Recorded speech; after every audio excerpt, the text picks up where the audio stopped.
नमस्कार। प्राइम समाचारमा स्वागत छ। म सुषमा श्रेष्ठ। म संगीता कटुवाल। सुरु गरौँ अहिलेसम्मका प्रमुख समाचारबाट।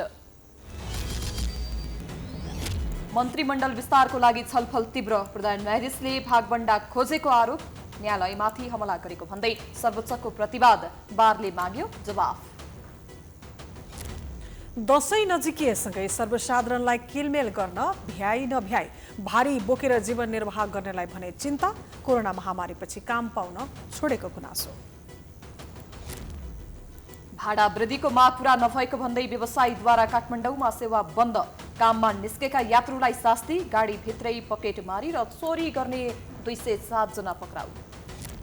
सरकारी नीति असफल हुँदा काठमाडौँ सहर दिनानुदिन कुरूप बन्दै। विकासका नाममा अवैज्ञानिक संरचनाले बस्तीहरू जोखिममा।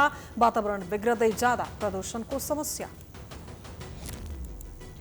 आजदेखि जनगणनाको पहिलो चरण सम्पन्न। लिपुलेक, लिम्पियाधुरा, कालापानी लगायतका क्षेत्रको तथ्याङ्क लिएन। शहरी क्षेत्रमा पनि प्रभावकारी नभएको गुनासो। यस वर्षको चिकित्सा शास्त्रतर्फको नोबेल पुरस्कार डेभिड र अडमलाई स्नायु प्रणालीले कसरी तापक्रम र स्पर्श थाहा पाउँछ भन्ने कुरा पत्ता लगाएर योगदान दिएको ठहर। र मालदिप्समा जारी साफ च्याम्पियनसिप फुटबलमा आज नेपाल र श्रीलङ्का बीच खेल हुँदै लगातार दोस्रो जित निकाल्ने नेपालको लक्ष्य।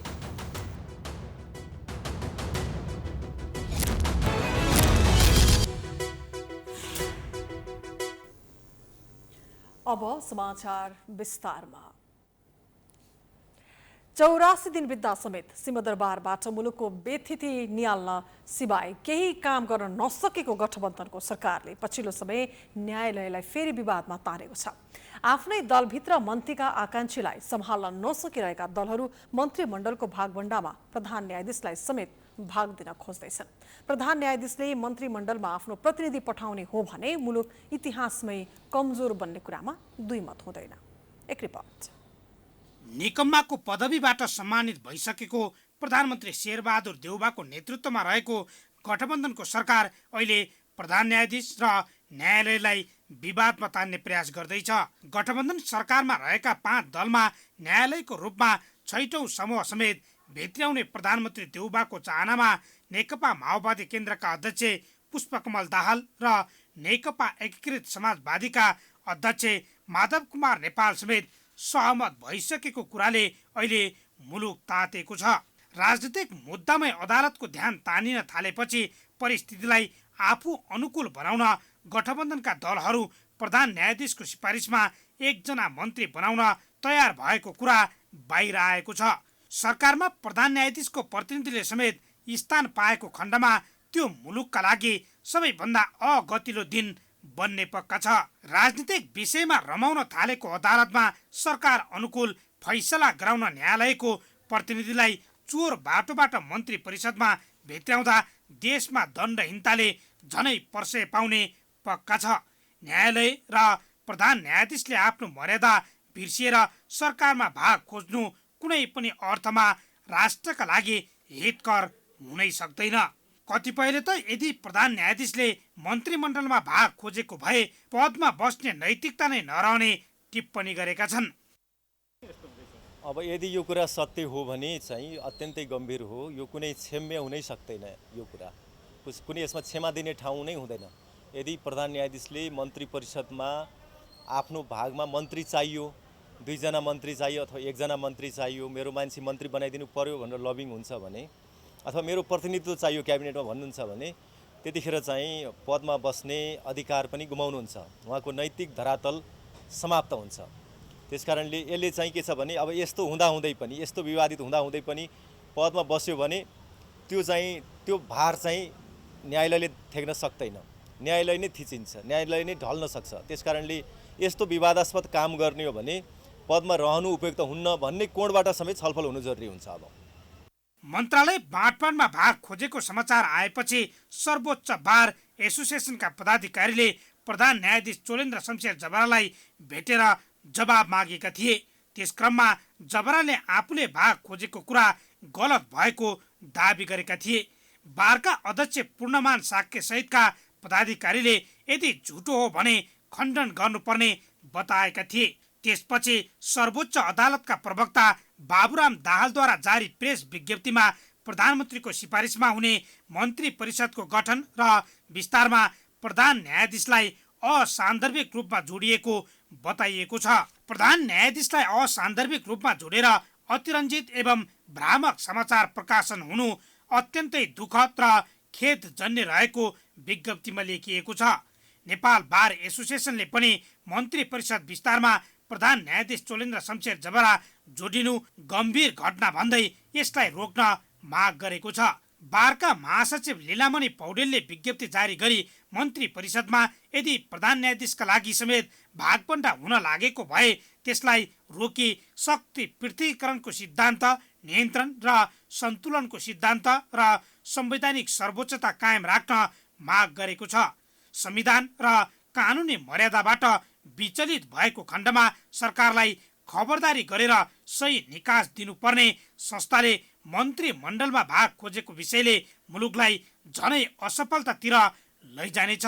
शपथ खाएको 84 दिनसम्म सरकारलाई पूर्णता दिन नसक्ने राजनीतिक दलहरूसँग जनताको अपेक्षा कमजोर बन्दै गइरहेको छ। उता तत्कालीन प्रधानमन्त्री केपी शर्मा ओलीले गरेका संवैधानिक तथा राजनीतिक नियुक्ति खारेजी र आफ्ना मान्छेको भर्तीका लागि प्रधानमन्त्रीलाई अदालतको साथको आवश्यकता छ। कतिपयले प्रधानमन्त्री र प्रधान न्यायाधीश बीच स्वार्थ लेनदेन हुन लागेको आरोप लगाएका छन् कि प्रधान न्यायाधीशले समेत कोटा ताक्ने अथवा त्यो फैसला गरेकै कारणले चाहिँ प्रधान न्यायाधीशको चाहिँ नजिकको मान्छेले चाहिँ मन्त्री परिषदमा स्थान पाउनुपर्ने जुन हामीले सूचना प्राप्त गरेका छौँ, यो चाहिँ लोकतन्त्रमाथिको एकदमै ठुलो चाहिँ दुर्भाग्यपूर्ण अवस्था चाहिँ सिर्जना हुन खोजेको छ। यसले व्यवस्थापिका, न्यायपालिका, कार्यपालिकाको जुन अधिकार क्षेत्र छ त्यसलाई समेत यसले असर गर्नेछ।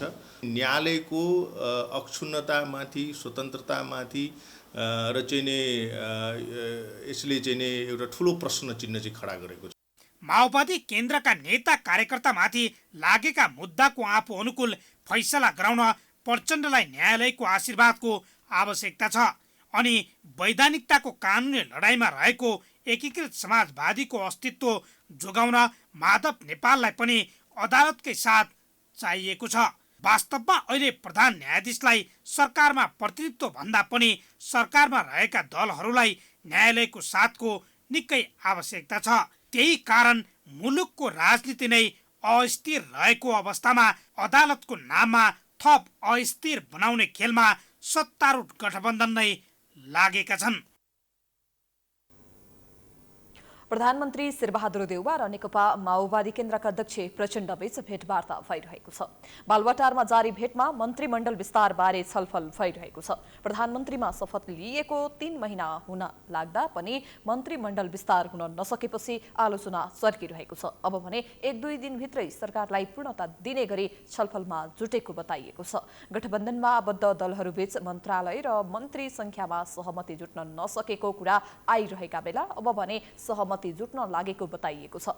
माओवादी अध्यक्ष प्रचण्डले पछिल्ला दिनमा दलहरूसँग कुरा गरिरहेको बताइएको छ। कांग्रेसलाई प्रधानमन्त्री सहित 7 र माओवादी, नेकपा एकीकृत समाजवादीलाई र जसपालाई समान 5 मन्त्री 1 राज्य मन्त्री दिने सहमति भएको छ। आजै एक सार्वजनिक कार्यक्रममा प्रचण्डले मन्त्रीमण्डल विस्तार हुने दाबी गरेका थिए।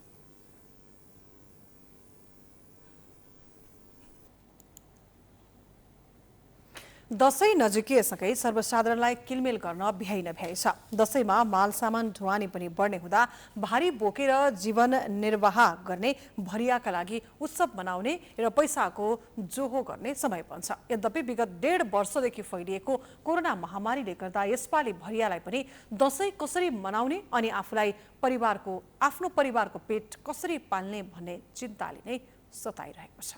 एक रिपोर्ट।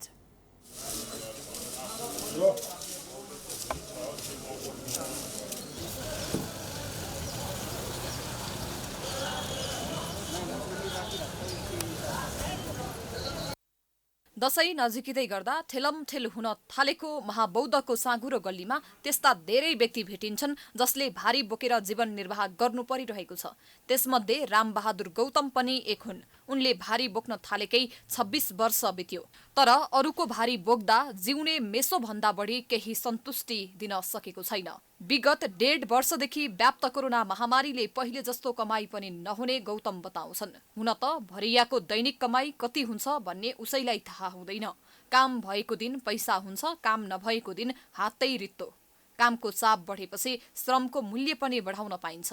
चाप कम भए हान थापले ज्याला पनि कम हुन्छ। कोरोना महामारी भन्दा अगाडि कामको कमी नहुने गरे पनि यस वर्ष भने कहिले भारी बोक्न पाइएला भनेर कुरेर बस्नु परेको छ। उनी भन्छन् गरिबको जिन्दगीमा साथी भनेकै दुःख कष्ट बाहेक अन्य कोही हुँदैन रहेछ। गरिबको जिन्दगी भारी बोक्न नि पाउँदैन, केही गर्नु पाउँदैन, केही इलामै छैन, त्यसै बस्नु परेको छ। दसैँ अन्न दशा आयो, के गर्ने, धनीको दसैँ गरिबको बसाइ। यताउता ज्यामी कामसम्म पाइएन, कामै पाइएन। उनी जस्तै भारी बोकेर गुजारा गर्नेको संख्या काठमाडौँमा निकै छ। काठमाडौँका व्यापारिक स्थानमा गौतम झैं पीडा बोकेका असंख्य मानिस भेटिन्छन्। भारी बोकेरै जीविकोपार्जन गर्ने उनी जस्तै थुप्रै व्यक्ति छन्। भारी बोकेरै जीविका चलाइरहेका प्रेम श्रेष्ठ र भैरव थामीको पनि पीडा उस्तै छ। उनीहरू भन्छन् यस पटकको दशैं पनि गत वर्षको जस्तै खल्लो हुने हो कि भन्ने चिन्ता छ। आजसम्म भारी बोक्न पाएको छैन। दिनभरिमा एक खेप भारी पनि पाइँदैन। खानै गाह्रो छ। घरमा फर्क्यौं भने खेती पनि छैन। दशैंमा मन खोलेर खर्च गर्न नपाउँदा उनको मन रुन्छ। म 26 सालदेखि इन्द्रासोमै छु। पहिला त हुन्थ्यो हजुर यसो 200-400 400-500 जस्तो हुन्थ्यो। अहिले त मैले कहिले 100-200 रुपियाँ यसो कमाउँछु। गरिबको दशैं, गरिबको बसै, धनीको दशैं। गरिबको बसैँ कस्तो हुन्छ भन्नुलादेखि अलिअलि भएको जमिन जग्गा, फेरि गरिबकै पाहुना बेसी हुन्छ, गरिबको इष्टमित्र बेसी हुन्छ। गरिबले नै खानुपर्ने थियो। धनीलाई अब तपाईँ एउटा खैनी छैन उनीहरूलाई 5 दिन परेर खान्छ। गरिबलाई तपाईँ घन्टै पछि दुधवटा 1 वटा चुरो खानुपर्छ। हाम्रो गरिबलाई पाउन धेरै लाग्छ अनि अलिअलि भएको बारी पुनि जान्छ। अलिअलि सरकारबाट राज बाँडे भन्थ्यो, राष्ट्रबाट राज बाँडे भन्थ्यो, हामी गरिबले पाएनौँ। यो जाने सुने यस्तैले मात्रै पाए। आफ्नो घर छोडेर हिँड्नु त रहर थिएन। अब के गर्ने, दाम छैन। त्यो दामको लागि अब चाडपर्वमा मासु मांस छोराछोरीलाई खुवाउनु पर्यो, हरेक उ गर्नु पर्यो। त्यही विषयमा यस्तो हिँडेको के हुनेको त अब भएर जान्छ, नहुनेको त अब केही न केही ऋणको भार के दशैं होइन दशा। दशैं सबैका लागि रमाइलो र मोज गर्ने चाड होइन रहेछ। सपिङ मलमा ब्रान्डेड सामानको खरिद गर्नेहरूले नाङ्गो खुट्टा भारी बोक्ने पीडा बुझ्न गाह्रै हुन्छ। त्यसैले चाडपर्व नजिकिँदा समेत यो शहरमा सबैको मुहारमा हाँसो देख्न कठिन नै छ। प्राइम एचडी का लागि क्यामेरामा अनिस अधिकारीका साथमा सावित्री जोशी, काठमाडौँ। काठमाडौँ उपत्यकामा छोटो दूरीमा चल्ने अधिकांश सार्वजनिक यातायातका साधनले सेवा बन्द गरेका छन्। दशैंको मुखमा भाडा समायोजनको माग गर्दै व्यवसायीहरू आन्दोलित हुँदा यात्रुहरू समस्यामा परेका छन्। एक रिपोर्ट। छोटो दूरीका सार्वजनिक सवारी साधनको भाडा वृद्धिको माग गर्दै यातायात व्यवसायी र चालकहरू आन्दोलनमा उत्रिएका छन्। सोमबार बिहानदेखि नै चक्रपथमा करिब 500 साना ठूला बस रोकेर विरोध गरेको छ। सडकमा बस रोकेर व्यवसायीहरू आन्दोलित हुँदा ट्राफिकको व्यवस्थापनमा समेत समस्या परेको थियो। यातायातका साधन ठप्प हुँदा यात्रुहरूलाई समेत शास्ति भएको थियो। उनीहरू चर्को घाममा हिँडेरै यात्रा गर्न बाध्य भएका थिए। पेट्रोलियम पदार्थ, खाद्यान्नदेखि हरेक वस्तुको मूल्य वृद्धि भएको अवस्थामा सवारी साधनको भाडा समेत बढाउने माग प्रति सर्वसाधारणले आपत्ति जनाएका छन्। भाडा बढ्नाले हामीलाई चाहिँ अझ समस्या हुन्छ। विशेष गरी हामी विद्यार्थीहरूलाई अझ समस्या भइरहेको हुन्छ क्या, किनकि अब यो कोरोना यत्रो समय भइरहेकोदाखेरि हाम्रो कमाइ ठप्प छ, सबै कुरा ठप्प छ। त्यही माथि अब मूल्य वृद्धि हरेक कुरामा भयो भने त अझ अप्ठ्यारो हुन्छ नि। हेर्नु न, जनजीवन कति भयो, 2 वर्ष भयो हामीले काम गर्न नपाएको, राम्ररी कमाउन नपाएको। तर काम चाहिँ भइरहेको छैन, मूल्य वृद्धि मात्र भयो भने त हामीलाई धेरै गाह्रो हुन्छ नि। त्यही भएर एकदमै गाह्रो भइरहेछ। यस्तो कुरा सुन्नुभन्दा झन् अप्ठ्यारो लाग्छ, दिक्क हुन्छ। विद्यार्थीलाई झन् भविष्य राम्रो होला भनेको झन् यस्तै कुरा भयो भने त एकदमै दिगदार लाग्छ क्या। हुन्छ धन्यवाद। चाबेलबाट त हामीलाई उहाँ यहाँसम्मलाई 20 रुपियाँ लिन्छ। मान्छेले जति भने उति तिर्नु परिहाल्यो, जाने ठाउँमा जानै परिहाल्यो, के गर्ने अरू। यातायात मजदुरहरूले सरकारले प्रदेश स्तर र स्थानीय रूटमा चल्ने सार्वजनिक सवारी साधनको भाडा नबढाएपछि आन्दोलनमा जान बाध्य भएको बताएका छन्। संघीय सरकारले राष्ट्रिय स्तरमा अन्तर प्रदेश चल्ने सवारीको गत असार 27 गते 28% भाडा बढाए पनि छोटो दूरीमा चल्ने सवारी साधनको भाडा भने वृद्धि भएको छैन। सरकारले भाडा नबढाए पनि तोकिए भन्दा बढी भाडा लिँदै आएका यातायात व्यवसायीलाई महानगरी ट्राफिक प्रहरीले कारबाही गर्न थाले पश्चात उनीहरू आन्दोलित भएका हुन्। त्यही कारण आफूहरूले आन्दोलित हुनु परेको यातायात मजदुर बताउँछन्।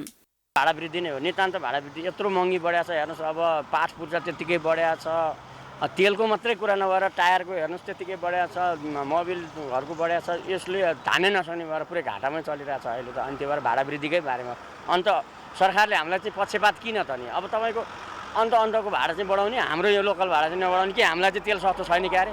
काठमाडौँमा लोकल गाडीहरूमा भनेको एउटा चोकै पछिका निस्किने गाडीहरू हुन्छन्। अब त्यो गाडीमा यहाँबाट उता 2 जना मान्छे भयो भने रित्तै पनि जानुपर्ने अवस्था हुन्छ। अब 2 जना मान्छेको 20 रुपियाँले 40 रुपियाँ भाडा उठाएर त यो व्यवसाय पनि थामिँदैन। अब भाडा बढाउनु पर्यो सबै। अब तेल बढेछ, अब चामलको भाउ बढेछ। 1600 चामलको अहिले 1800 लिएको छ। बढ्ने कुरा चाहिँ बढिरहने, अनि गरिबलाई चाहिँ गरी खान नदिने, मान्छे उभायो भनेर चिट काट्ने ट्राफिकले। अनि तेलको भाउ बढेको छ, मान्छे उभाउन नदिने, 1000को चिट काट्ने। यस्तो बेलामा कमाइ छैन, 1000को चिट काट्नलाई हामीलाई 1 महिनामा पनि पुग्दैन, ल्याउन सकिँदैन चिट काट्दा कागजपत्र। त्यही भएर चाहिँ आन्दोलन गरे। व्यवसायीले चक्रपथमा चल्ने धेरैजसो कम्पनीले नै बन्द गरेका छन्। प्रदेशभित्रका एउटा स्थानीय तहबाट अर्कोमा र एउटा जिल्लाबाट अर्को जिल्लामा चल्ने सवारीको हकमा प्रदेश सरकारले तथा स्थानीय हकमा चल्ने सवारी साधनमा सम्बन्धित स्थानीय सरकारले नै भाडा समायोजन गर्नुपर्ने हुन्छ। त्यही कारण यातायात व्यवस्था विभागले व्यवसायीले मनलाग्दी भाडा उठाउन नदिने चेतावनी दिएका छन्। प्रदेश सरकारले अन्यथा निर्णय नगरेसम्मको लागि तपाईहरुले संघीय सरकारले चाहिँ गरेको निर्णयको आधारमा लोकल बस रुटमा सञ्चालन हुने सवारी साधनहरू अथवा एउटै प्रदेशभित्र सञ्चालन हुने सवारी साधनहरूको भाडा वृद्धि गरेर लिन पाइँदैन। त्यसरी लिएमा सरकार स्थानीय प्रशासनले चाहिँ उजुरीका आधारमा त्यस्ता सवारी साधनहरूलाई कारबाही गर्छ र त्यो कुरा हिजै यातायात व्यवस्था विभागले सार्वजनिक सूचना मार्फत आम सर्वसाधारण सम्बन्धित सबैलाई जानकारी गराइसकेको छ। त्यसैले अब उहाँहरूले आन्दोलन गर्ने अथवा नगर्ने भन्ने विषय चाहिँ यातायात व्यवस्था विभागको सत्ताधिकारभित्र परेन। लोकल अथवा एउटै प्रदेशभित्र सञ्चालन हुने सवारी साधनहरूमा भाडा समायोजन गर्ने अधिकार प्रदेशलाई छ। प्रदेश सरकार र स्थानीय सरकारले जे निर्णय गर्छन् त्यही निर्णय अनुसार हुन्छ। पेट्रोलियम पदार्थ र गाडीका पाटपूर्जाको मूल्य वृद्धिलाई आधार बनाएर सबै प्रदेश सरकारले लामो दूरीमा चल्ने सवारीको भाडामा गत असार 29 गते नै 20 देखि 28% भाडा बढाएको थियो। यातायात व्यवस्था विभागले बनाएको कार्यदलको प्रतिवेदन अनुसार गत असार 27 गते तत्कालीन भौतिक पूर्वाधार तथा यातायात मन्त्री बसवन्त नेगमाङको मन्त्री स्तरीय निर्णयबाट अन्तर प्रदेश चल्ने सार्वजनिक यातायातको भाडा दर कायम गरिएको थियो। तर छोटो दूरीको सवारी साधन भने भाडा नबढेपछि आन्दोलित भएका हुन्। प्रहरीले सवारी साधनमा पाकेटमारी र चोरी गर्ने 207 जना व्यक्ति पक्राउ गरेको छ। सवारी साधन र बजारमा पाकेटमारी र चोरी गर्ने कार्यमा संलग्न 207 जनालाई काठमाडौँ प्रहरी परिसरले काठमाडौँबाट विभिन्न स्थानबाट पक्राउ गरेको हो। काठमाडौँ उपत्यकामा सञ्चालित बस तथा माइक्रो बसमा यात्रा गर्ने यात्रुहरू र किनमेल गर्न बजारमा गएकाहरूको पकेट तथा झोलामा रहेका नगद, मोबाइल, गरगहना चोरी गर्दै गरेको अवस्थामा उनीहरूलाई पक्राउ गरिएको परिसरले जनाएको छ। पक्राउ परेका 207 जना मध्ये 161 जनामाथि अनुसन्धान भइरहेको र 46 जना अनुसन्धान पूरा भई कारागार चलानमा रहेको परिसरका प्रमुख एसएसपी अशोक सिंहले जानकारी दिए। उनले सार्वजनिक सवारीमा पाकेटमारी र चोरी गर्नेले कोड भाषा प्रयोग गरेकाले सचेत रहन पनि आग्रह गरेका छन्। हामीहरूको सहकार्यमा हामीले जोइन्टली यो अपरेसनहरू गरेको थियो। उहाँहरूले चाहिँ केही प्राविधिक कुराहरूमा हामीलाई सपोर्ट गर्नुभएको थियो भने हाम्रो सम्पूर्ण प्रहरी जनशक्ति यसमा परिचालन गरी यस अभियानलाई हामीले व्यापकता दिएका थियौँ। र यसमा भन्नुपर्दाखेरि खास गरी यो अभियानमा यो 25 गतेबाट गत महिनाको 25 गतेबाट सुरु गरेर अहिलेसम्मको अवधिमा हामीले लगभग 207 जना पकेटमारी र विभिन्न घटनामा संलग्न भएका, चोरीमा संलग्न भएका व्यक्तिहरूलाई 207 जनालाई हामीले नियन्त्रणमा लिएका छौँ। पत्रकार सम्मेलनमा नेपाल यातायात व्यवसायी राष्ट्रिय महासङ्घका अध्यक्ष सरोज सिटौलाले चाडबाडमा हुने आपराधिक घटनालाई निरुत्साहित गरिने बताए। आज समायोजन गरिदिनु पर्ने सरकारले गरिदिनु पर्ने कुरा त्यो राखेका छौँ र यो दसैँको प्रेडलाई हामीले यात्रुको चाप त्यति हुँदैन भनेका थियौँ। तपाईँ सम्पूर्ण सञ्चारकर्मी राष्ट्रिय बस्तर लगायतका भिडभाड हुने ठाउँमा पुग्नु भएको छ। असोजको 11 गते म पनि स्वयं 6 बजी त्यहाँ पुगेको थिएँ। तपाईँ सञ्चारकर्मी आदरणीय सञ्चारकर्मी तपाईँहरू पुग्नु भएको थियो। सधैँ कति ठुलो भिड हुन्थ्यो, यसपटक हामीले हेर्ने बित्तिकै बिहाल्ने अवस्था थियो। त्यो 2-3 कारण तपाईँहरूले लानुपर्ने कारण हो भने त्यो दिन असाध्यै मान्छे 11 गते कम भयो। त्यो किन कम भयो त भन्ने कुरा गऱ्यौँ। हामीले त्यसको विश्लेषण गऱ्यौँ। विश्लेषण गर्दा एउटा त यात्रु जनताहरू यो लामो समयको कोभिडले गर्दा सबैको आर्थिक परिस्थिति कमजोर भएको छ र कोही जुम्ला जानु पर्यो, दार्जिलिङ जानु पर्यो भने एउटै परिवारमा लाख खर्च आउँछ होइन। त्यो खर्च पनि धान्न सक्ने अवस्था छैन। महासंघका महासचिव सिटौलाले अहिले सरकारले सार्वजनिक सवारीको भाडा समायोजन हुनुपर्ने, विभिन्न स्थानमा सडक मर्मत गर्नुपर्ने बताएका थिए। काठमाडौँ प्रहरी परिषदले चाडबाडमा हुन सक्ने आपराधिक घटनालाई निरुत्साहित गर्न 30,000 घरमा जनचेतनामूलक कार्यक्रम पनि गरिएको जनाएको छ।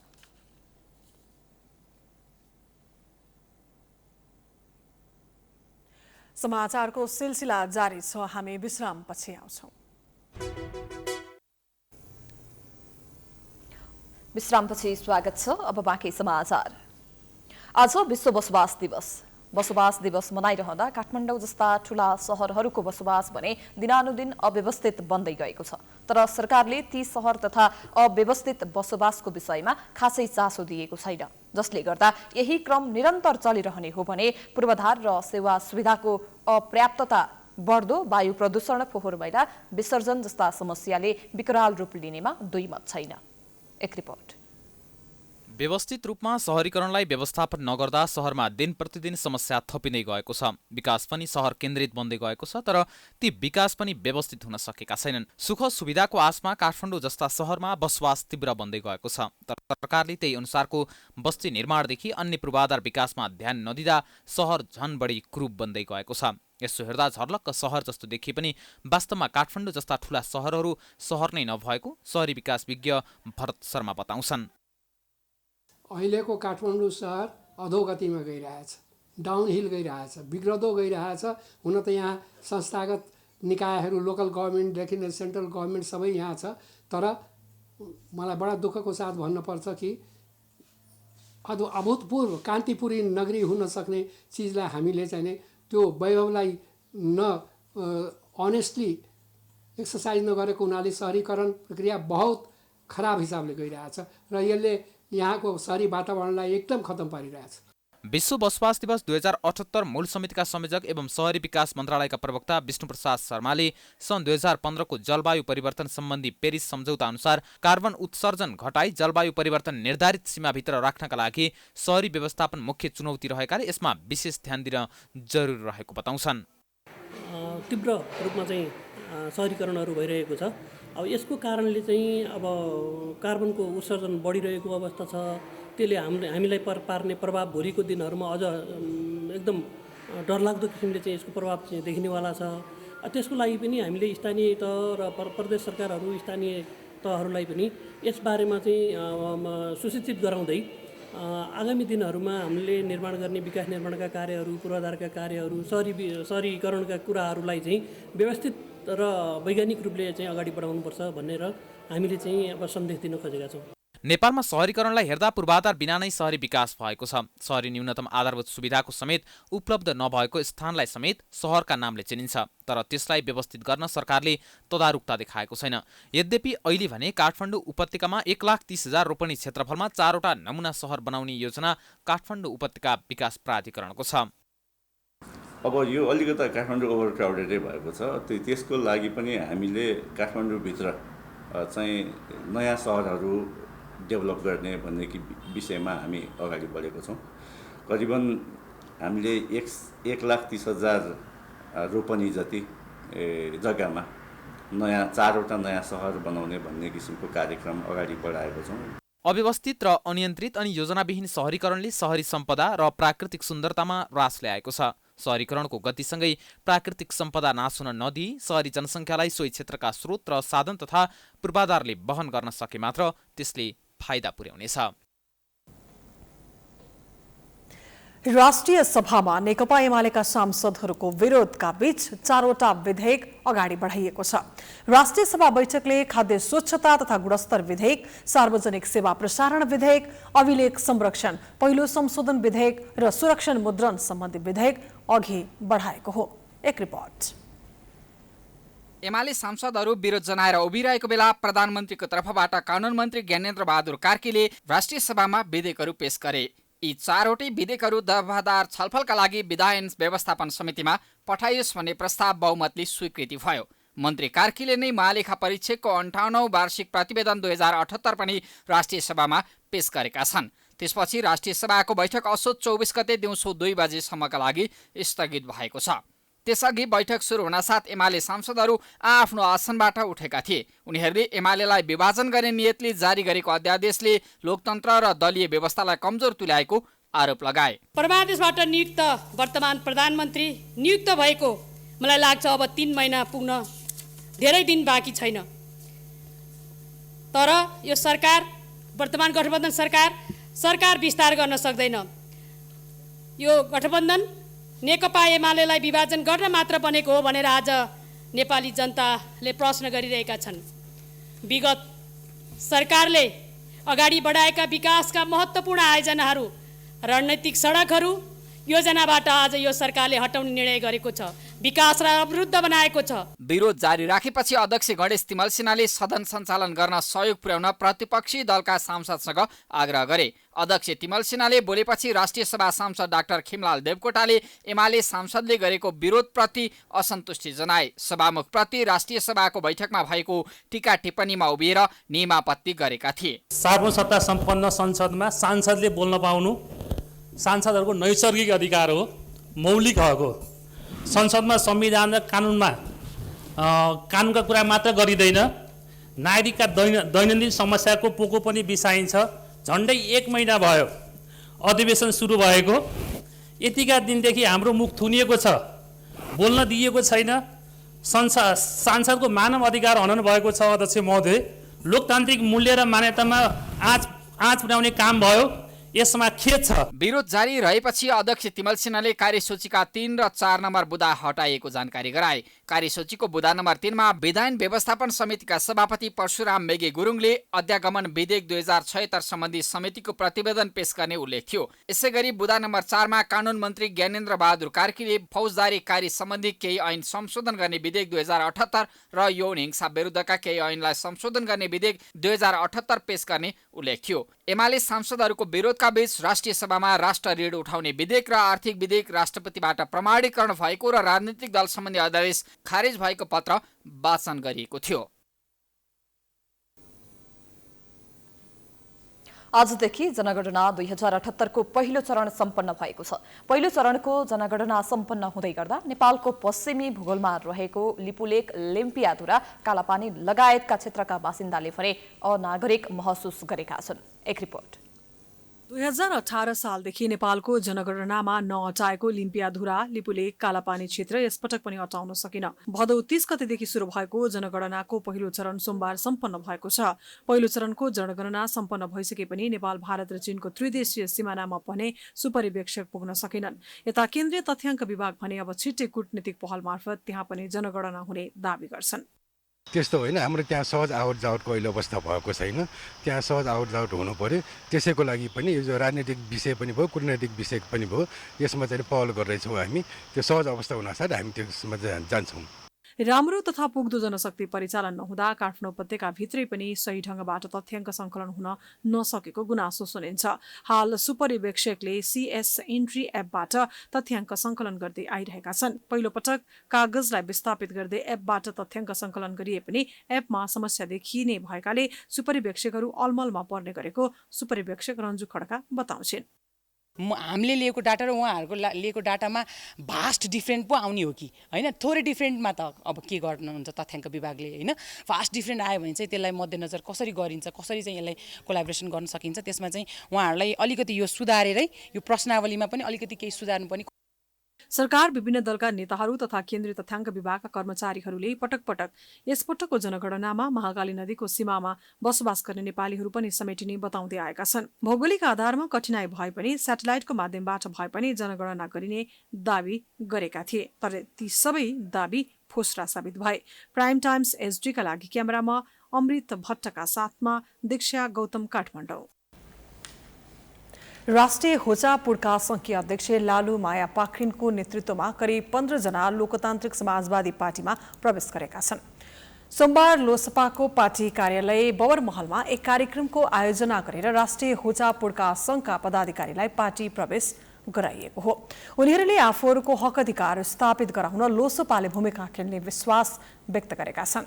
अध्यक्ष पाखरिनले सरकारले आफूहरूको समस्या नबुझेको र भत्ता पनि नदिएको गुनासो गरिन्। हाम्रो परिस्थितिलाई नापोस् भन्न चाहन्छु। म अब हरेक अपाङ्गहरूले मासिक तल भत्ता पाइरहेछन्। हामी साह्रै त्योभन्दा पनि हामी साह्रै नै कमजोरी देखिन्छ। प्रधानमन्त्री शेरबहादुर देउवालाई विश्वासको मत दिए पनि लोसपा सरकारमा सहभागी भने छैन। यस्तो अवस्थामा लोसपाले अहिले संगठन विस्तारलाई तीव्रता दिएको छ। हामी संगठन केन्द्रित काम गरिरहेका छौँ र मुद्दा केन्द्रित कुरा पनि हाम्रो बिचमा छलफल भइरहेको छ। छिटै हामी अब प्रधानमन्त्रीज्यूलाई भेटेर एकचोटि ध्यान आकर्षण गराउने कामहरू पनि गर्छौँ र किनभने अब आगामी दिनमा चुनावहरूको पनि अवस्था सिर्जना हुँदै गइरहेको छ। त्यसकारण मानौँ अब स्थानीय तहको चुनाव त फागुन चैतमा हुने कुराहरू भइरहेको छ। त्यसकारणले अब त तयारी पनि थाल्नुपर्छ। त्यस हिसाबले पनि हामी आफूलाई तयार गर्दैछौँ। उता पार्टीका अध्यक्ष महन्त ठाकुर र वरिष्ठ नेता राजेन्द्र महतो लगायतका नेताहरू मधेसमा संगठन निर्माणमा जुटेका छन्।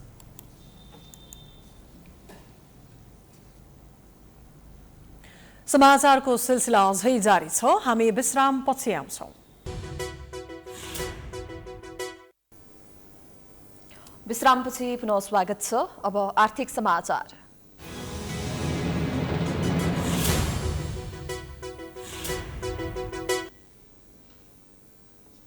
कानूनमा विदेशमा लगानी गर्न नेपालीहरूलाई बन्देज छ र पनि गैरकानूनी रूपमा आर्जन गरेको धन लुकाउन सजिलो मानिने मुलुकमा नाम मात्रका कम्पनी खडा गरेर गोप्य लगानी, कारोबार र शेयर खरिद बिक्री गर्ने काममा नेपालीहरू संलग्न रहेको प्रमाण विभिन्न समयमा सार्वजनिक हुँदै आएको छ। तर यसबारे राष्ट्र बैंक र सरकारी निकायहरू गुपचुप बसिरहेका छन्। एक रिपोर्ट। 55 नेपाली तथा गैर आवासीय नेपालीले अफसोर कारोबार गरेको विवरण सार्वजनिक भएको समयसम्म पनि सरकारसँगै राज्यका शक्तिशाली निकायहरूको मौनता जारी रहनुले नै राजनीतिक साथ रहेको प्रश्न पारेको छ। नेपाल सरकार, अर्थ मन्त्रालय, राष्ट्र बैंक, सम्पत्ति शुद्धिकरण विभाग लगायतका निकायको मौनताले ट्याक्स हेभन मुलुकमा नेपालीको लगानीलाई प्रोत्साहन गरिरहेको देखिन्छ। पेन्डोरा पेपर्सलाई पनि यही प्रकरणको निरन्तरताका रूपमा हेरिएको छ। तर नेपालमा लगानी भित्र्याउन र विदेशमा नेपाली तथा विदेशी मुद्रा लैजान अनुमति दिने आर्थिक कारोबारको नियमन गर्ने राष्ट्र बैंक विदेशमा नेपालीले लगानी गर्न पाउँदैनन्, स्वदेशमा लगानी ल्याउन समेत अनुमति चाहिन्छ भन्ने कानुनी व्यवस्थाको पाठ पढाएर मात्रै बसिरहेको छ। नेपाली नागरिकले विदेशमा पुँजी पलायन गर्ने हिसाबले लगानी गर्न पाउनुहुन्न। लगानी गर्न एप्लिकेसन भनौँ न राष्ट्र बैंकको स्वीकृति लिन आउने पनि कुरो हुँदैन, किनभने स्वीकृति नै पाउनुहुन्न उहाँहरूले। मैले अघि भने जस्तो कुनै नेपाली नागरिकहरू विदेशमा जानुभयो, विदेश नेपालको नागरिकता त्याग्नुभयो, उहाँले विदेशी नागरिकता लिनुभयो, त्यहाँ कमाइ गरेकोलाई त्यही विदेशी भूमिमा लगानी गर्नुभयो भने राष्ट्रको कुनै आपत्ति रहँदैन। नेपालीहरूले विदेशमा गैर कानुनी लगानी गरेको, विभिन्न माध्यमबाट नेपालमा ठूलो लगानी ल्याएको बारे सरकार र सरोकारवाला अन्य सबै निकायहरू तै चुप मै चुप छन्। कानुन विपरीतका गतिविधि गर्ने ठूला व्यापारीदेखि अन्य जो कोहीले पनि सामान्य प्रष्टीकरण दिनु परेको छैन, सम्पत्ति शुद्धिकरणको सामना गर्नु परेको छैन। कानुन विपरीत विदेशमा जथाभावी लगानी गर्नेहरूलाई छुट दिँदा नेपाली अर्थतन्त्रमा कस्तो असर पर्छ त? कर छलेर पैसा बाहिर लैजाने अथवा यी पनि राख्दाखेरि पनि तपाईँले अब करको यो कुरामा लगानी गर्यो भनेदेखि आय स्रोत घोषणा गर्नुपर्ने छैन, खोजिने छैन भनेर हाम्रै कानुनहरूले भन्छ। भनेपछि त यसले त एउटा चाहिँ नि अर्थतन्त्रमा अपारदर्शिता, गैर जिम्मेवारी जान्छ र मान्छेको गैर कानुनी किसिमले कर छलेर पैसा कमाउने प्रवृत्ति बढेर जान्छ।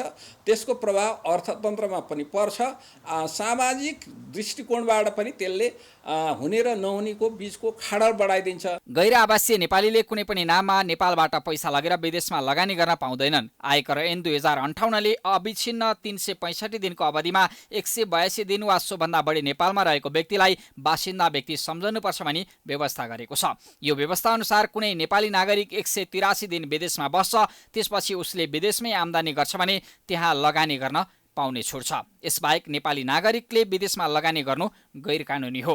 विदेशमा लगानी गर्न प्रतिबन्ध लगाउने ऐन 2051 अनुसार कुनै पनि नेपाली नागरिकले विदेशमा बैंकमा खाता खोल्नेदेखि कुनै पनि कम्पनीमा लगानी गर्न पाउँदैन। ऐन विपरीत काम गरेमा बिगो बमोजिम जरिवाना, 6 महिना कैद वा दुवै सजाय हुने व्यवस्था छ। गैर आवासीय नेपालीले पनि कर छली गर्न सजिलो मानिने सम्पत्तिको स्रोत खुलाउनु नपर्ने र अवैध आर्जनबाट प्राप्त सम्पत्ति समेत लुकाउन सजिलो ठानिने टेक्स हेवन मुलुकमा लगानी गरेको देखिनु अपारदर्शी कारोबार र वैधताका दृष्टिले गम्भीर प्रश्न हो। अब अन्तर्राष्ट्रिय समाचार।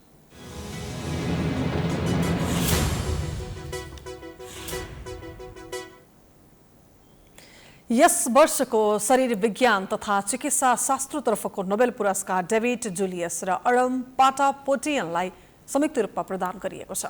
सोमबार नोबेल एसेम्ब्लीले स्नायु प्रणालीले कसरी तापक्रम र स्पर्श थाहा पाउँछ भन्ने कुरा पत्ता लगाएकोमा उनीहरूलाई नोबेल पुरस्कार दिने घोषणा गरेको हो। डेभिड जुलियस अमेरिकी नागरिक हुन् भने पाटापोटियन लेबनानका नागरिक हुन्। उनीहरूले अहिले पत्ता लगाएको खोजबाट मानिसको स्नायु प्रणालीले कसरी तापक्रम र स्पर्श गरेको थाहा पाउँछ भन्ने बुझ्न सहयोग गर्छ। नोबेल पुरस्कारको घोषणा स्कटहोल्म स्थित कारोलिस्का इन्स्टिट्युटमा सोमबार गरिएको हो।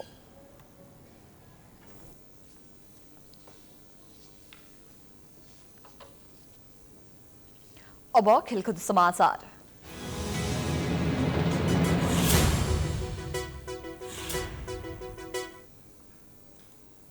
मालदिप्समा जारी 13औं संस्करणको साफ च्याम्पियनसिप फुटबल अन्तर्गत नेपालले आज दोस्रो खेल खेल्दैछ। मालेस्थित राष्ट्रिय फुटबल स्टेडियममा नेपालले आज श्रीलङ्काको सामना गर्नेछ। नेपाल र श्रीलङ्का बीचको खेल राति 9:15 बजे सुरु हुनेछ। नेपाल श्रीलङ्कालाई हराएर लगातार दोस्रो जित निकाल्न चाहन्छ। नेपाली टिमका कप्तान तथा गोलकिपर किरण चेम्जोङले श्रीलङ्का विरुद्ध 3 अङ्कको लागि खेल्ने बताएका छन्। बलियो टिम श्रीलङ्का विरुद्ध नेपाललाई जित निकाल्न सहज भने हुने छैन। नेपालले पहिलो खेलमा साबिक विजेता तथा आयोजक मालदिप्सलाई 1-0 गोल अन्तरले पराजित गरेको थियो। नेपाललाई जित दिलाउन मनिष डाङ्गीले निर्णायक गोल गरेका थिए। नेपाल 3 अङ्क जोडेर शीर्ष स्थानमा रहेको छ। श्रीलङ्का पनि भने पहिलो जित निकाल्ने योजनामा रहेको छ। श्रीलङ्का पहिलो खेलमा पराजित भएको थियो। श्रीलङ्काले बङ्गलादेशलाई खेलको 1-0ले सुम्पिएको थियो। आजै सम्पन्न पहिलो खेलमा बङ्गलादेश र भारतले 1-1 गोलको बराबरी खेलेका छन्।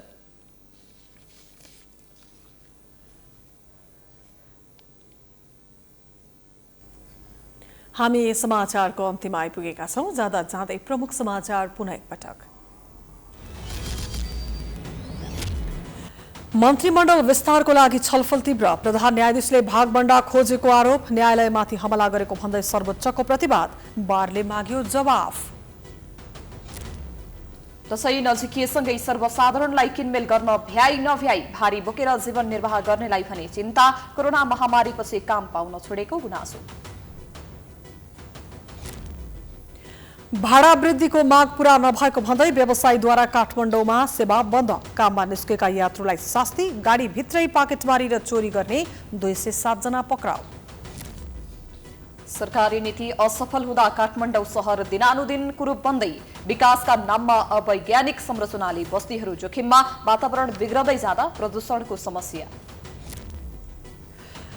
आजदेखि जनगणनाको पहिलो चरण सम्पन्न। लिपुलेख, लिम्पिया, धुरा, कालापानी लगायतका क्षेत्रको तथ्याङ्क लिएन। शहरी क्षेत्रमा पनि प्रभावकारी नभएको गुनासो। यस वर्षको चिकित्सा शास्त्रतर्फको नोबेल पुरस्कार डेभिड र अडमलाई स्नायु प्रणालीले कसरी तापक्रम र स्पर्श थाहा पाउँछ भन्ने कुरा पत्ता लगाएर योगदान दिएको ठहर। र मालदिप्समा जारी साफ च्याम्पियनसिप फुटबलमा आज नेपाल र श्रीलङ्का बीच खेल हुँदै लगातार दोस्रो जित निकाल्ने नेपालको लक्ष्य।